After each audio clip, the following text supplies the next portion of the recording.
ओम शांति। आज हम सुनते हैं बाबा के 5-4-81 के अव्यक्त महावाक्य। हेडिंग है समर्थ कर्मों का आधार धर्म। समर्थ कर्मों का आधार धर्म। इसके मुख्य कुछ पॉइंट्स हैं। बाबा कहते मानव जीवन में हर एक आत्मा की विशेष 2 धारणाएं हैं, एक धर्म, दूसरा कर्म। धर्म में स्थित होना है और कर्म करना है। धर्म में स्थित होना है और कर्म करना है। धर्म के बिना जीवन के कर्म में सफलता मिल नहीं सकती। धर्म अर्थात विशेष धारणा, मैं क्या हूं। इसी धारणा अर्थात धर्म के आधार से मुझे क्या करना है। धर्म का मीनिंग बाबा ने बताया, धारणा अर्थात मैं कौन हूं और क्या हूं, तो उसी आधार पर कर्म करना है। वो बुद्धि में फिर स्पष्ट हो जाता है। अर्थात जैसे कहते थे ना, मैं मानव हूं, तो मेरा धर्म ही मानव धर्म है, जिसको देह अभिमान कहते हैं। इसी धर्म के आधार पर ही कर्म उल्टे हुए हैं, क्योंकि हमने खुद को क्या समझ लिया था, शरीर, मानव। ऐसे ब्राह्मण जीवन में भी यथार्थ ये धारणा है कि मैं श्रेष्ठ आत्मा हूं। मैं आत्मा शांत सुख आनंद स्वरूप हूं। इस आधार पर कर्म बदल गया। अब श्रेष्ठ आत्मा हूं तो गलत कर्म तो नहीं कर सकती। जब ये स्मृति आ गई कि मैं कौन, तो बाबा कहते इस आधार पर कर्म बदल गया। धर्म इसी कारण धर्मात्मा शब्द कहा जाता है। इसी धर्म, इसी धारणा के कारण धर्मात्मा शब्द बना है। आप सब धर्मात्मा हो ना। धर्मात्माओं द्वारा स्वतः ही व्यर्थ व साधारण कर्म समाप्त हो जाते हैं। तो पहले ये चेक करो कि सदा धर्म में स्थित रहता हूं, तो कर्म स्वतः ही समर्थ चलता रहेगा। अगर धारणा पक्की है तो कर्म भी वैसा ही होगा। यही पहला पाठ, मैं कौन। इसी मैं कौन के क्वेश्चन में सारा ज्ञान आ जाता है। अभी सेकंड में अगर स्मृति में लाओ तो कितने टाइटल्स याद आ जाएंगे जो बाबा ने हम बच्चों को दिए हैं मैं कौन के। क्योंकि बाबा कहते टाइटल्स, वो जो बाप के टाइटल्स हैं वो आपके टाइटल्स हैं। सब में मास्टर हो गए ना। जो बाबा का टाइटल वो हमारा टाइटल। तो सारे कल्प के अंदर टाइटल्स की लिस्ट इतनी बड़ी किसी की नहीं होगी, देवताओं की भी नहीं होगी। तो रोज नया नया टाइटल्स स्मृति में लाओ, अर्थात उसी टाइटल के धारणा स्वरूप धर्मात्मा बन कर्म करो। उस टाइटल की धारणा स्वरूप हो जाओ, तो मतलब क्या बन गए, धर्मात्मा बन गए। और धर्मात्मा बनकर फिर कर्म करो। कर्म करते धर्म को ना छोड़ो, क्योंकि धर्म और कर्म का मेल होना यही संगम युग की विशेषता है। बाबा कहते जैसे आत्मा और परमात्मा के टूटे हुए संबंध को बाप ने जोड़ लिया, ऐसे धर्म और कर्म के संबंध को भी जोड़ लो। अगर दोनों में से एक को छोड़ दे तो ऐसे ही होगा जैसे झूला झूलने में दोनों रस्सी जरूरी होती है ना। समान ना हो तब भी, छोटी बड़ी हो तब भी समान ना हो तो क्या हाल होगा। ऐसे ही धर्म और कर्म दोनों के मेल से सर्व प्राप्तियों के झूले में झूलते रहेंगे। नीचे ऊपर हो जाने से प्राप्ति के झूले से अप्राप्त स्वरूप का अनुभव होता है। तो ये धर्म और कर्म का झूला, रस्सियां इसकी एक बराबर रहें। बाबा कहते हैं इसमें भी जो धारणा मैं कौन हूं, इसमें भी 3 स्टेजेस हैं। एक है जानना, दूसरा है मानना, तीसरा है मानकर चलना, अर्थात वो स्वरूप बनना। जान लिया, मान लिया, अब उसको मानकर फिर उसके ऊपर चलना, अर्थात स्वरूप बनना। तो ऐसे ही हर टाइटल अपने सामने रख करके देखो कि स्वरूप में लाया है। मास्टर शांति का सागर हूँ, प्रेम का सागर हूँ। हजारों बाबा ने हमें टाइटल्स दिए हैं। तो बाबा कहते उसको सामने रखो और देखो कि उसको प्रैक्टिकल में लाए हैं, स्वरूप में लाए हैं। फिर बाबा कहते संस्कार बनना।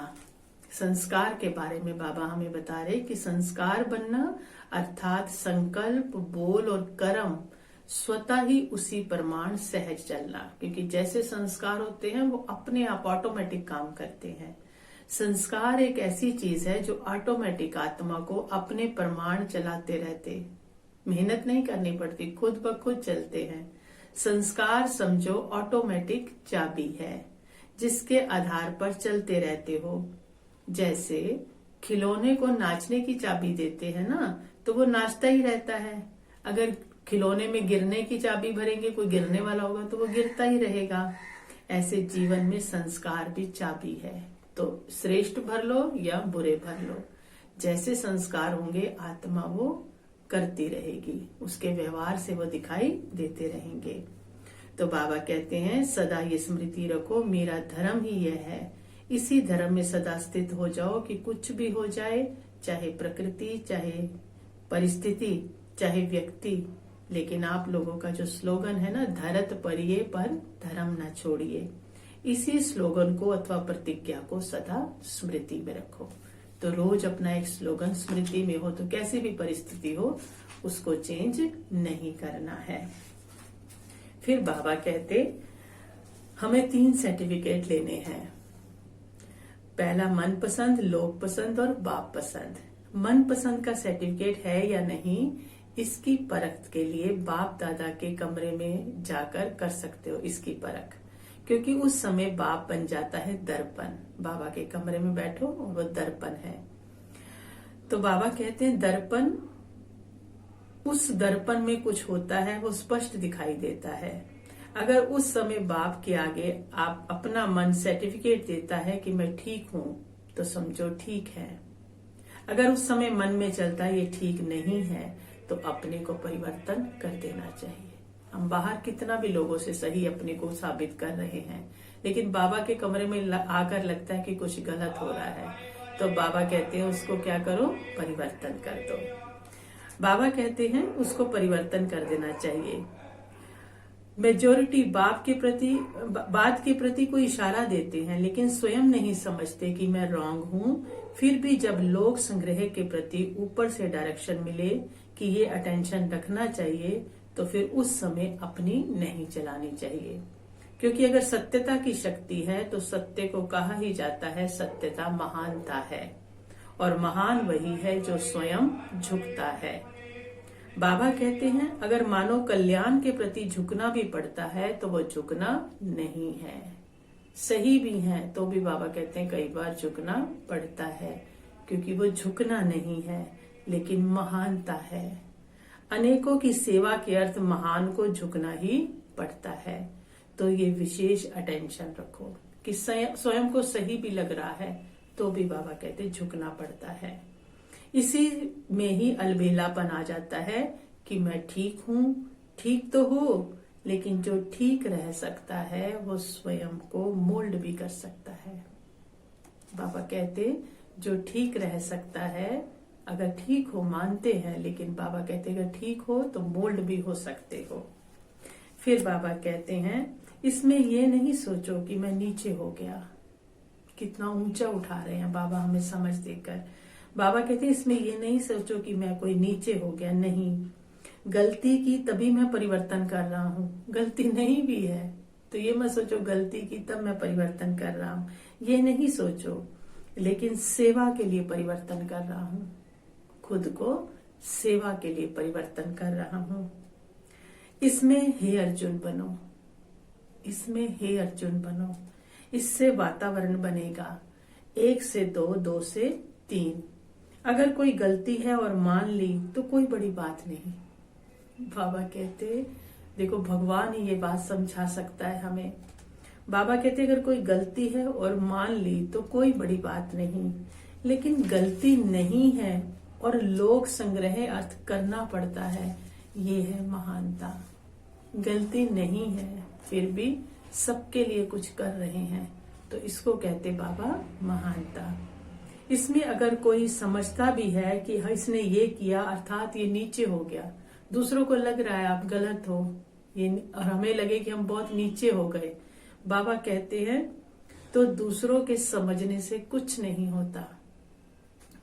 बाबा कह रहा कि दूसरे गलत समझते हैं, उनके समझने से कुछ नहीं होता, क्योंकि उनको लगता है ना ये झुक गए तो ये गलत है। बाप की लिस्ट में तो आगे नंबर है। बाप की लिस्ट में आगे नंबर है। इसको दबाना नहीं कहा जाता। ये भी ब्राह्मणों की भाषा होती है ना, कहाँ तक दबेंगे, कहाँ तक मरेंगे, कब तक सहन करेंगे। अगर यहाँ दबेंगे तो अनेक आपके पांव दबाएंगे। ये दबाना नहीं है, लेकिन अनेकों के लिए पूज्य बनना है, महान बनना है। तो बाबा कहते इस वर्ष विशेष सहनशीलता का गुण हर एक को धारण करना है। संगठन में अगर कोई एक के लिए कुछ बोलता है तो दूसरा चुप रहे, तो बोलने वाला कब तक बोलेगा, आखिर वो भी चुप हो जाएगा। तो इसमें सिर्फ हिम्मत की बात है, फिर सब कुछ क्या हो जाएगा, सहज हो जाएगा। 2 बार नहीं 10 बार भी सुनो तो बाबा कहते हिम्मत रखनी है। फिर बाबा कहते हैं सदा लक्ष्य रहे कि कर्मातीत अवस्था में रहना है। निमित्त मात्र कर्म करने के लिए कर्म योगी बने, फिर कर्मातीत। इसके लिए तैयारी कौन सी करनी है, डबल लाइट बनो। ट्रस्टी कैसे बनेंगे डबल लाइट, ट्रस्टी समझना अर्थात लाइट बनना। पहले अपने को ट्रस्टी समझना है। दूसरा आत्मा समझना अर्थात लाइट होना। पहले ट्रस्टी समझो, फिर बाबा कहते हैं आत्मा समझो। तो यही अटेंशन रखने से फिर सेकंड में कर्मातीत और सेकंड में क्या हो जाएंगे, कर्म योगी हो जाएंगे। फिर बाबा ने कहा कि बच्चे सदा यही समझो, जैसे शांति की चिड़िया दिखाते हैं ना, ऐसे हम भी शांति की संदेशी बनकर जा रहे हैं। जहां भी जाओ वहां ये लहर फैला दो, शांति की चिड़िया बन जाओ। बाबा कहते हैं चारों ओर जब इतने शांति के देवी और देवता फैल जाएंगे तो क्या होगा, शांति दाता बाप की प्रत्यक्षता का झंडा लहरा जाएगा। जब इतने देवी देवता शांति के फैल जाएंगे तो बाप का झंडा लहरा जाएगा। अच्छा, ओम शांति।